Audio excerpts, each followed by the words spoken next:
Hi havia una vegada un senyor. Pere era el seu nom.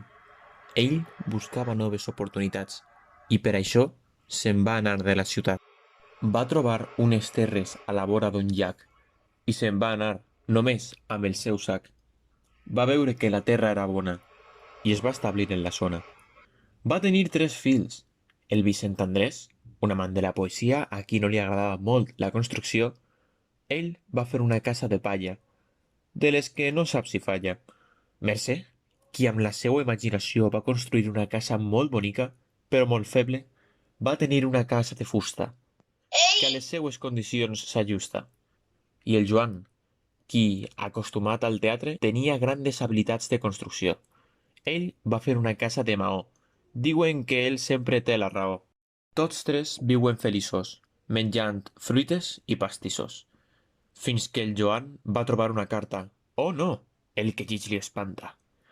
Un empresari vol treure'ns les terres per fer una fàbrica. Eixes coses no et creues. Aquesta és una zona estàtica. Sí, va dir la germana, no et creus aquestes coses. Si això fora veritat, no s'aniria de roses. Tanmateix, Joan no va estar tranquil. Tot i que els seus germans no ho veien, hi havia molt perill. Al dia següent va haver un so molt fort, com si s'estiguera apropant la mort. El que deia Joan era veritat, diu Vicent Andrés. Ha vingut un home sense cap dignitat. L'home, com es pot veure, és un poquet maldestre. Potser arribarà pel capvespre. Bon dia, gent, va dir l'estrany home. He vingut a completar el que tenia en la ment. Construir una fàbrica en aquest lloc, que no em costarà poc.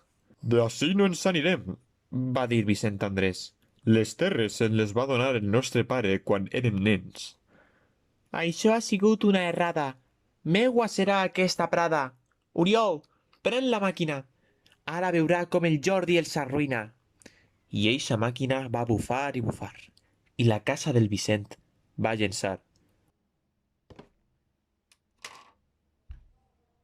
Oh, no!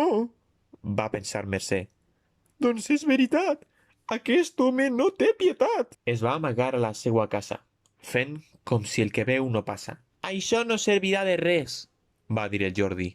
Eixa casa teua no té cap pes. Va donar l'ordre i la màquina torna a bufar.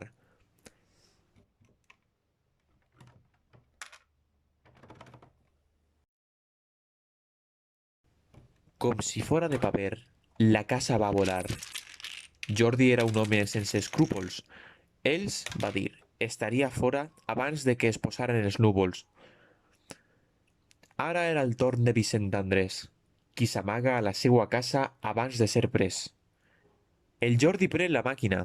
No hi ha cap esperança. Només tenim que esperar que Déu tinga bonança.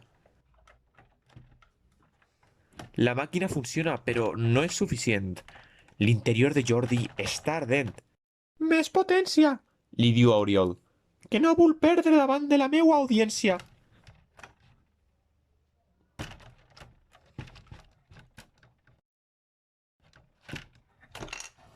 Però la màquina no funciona.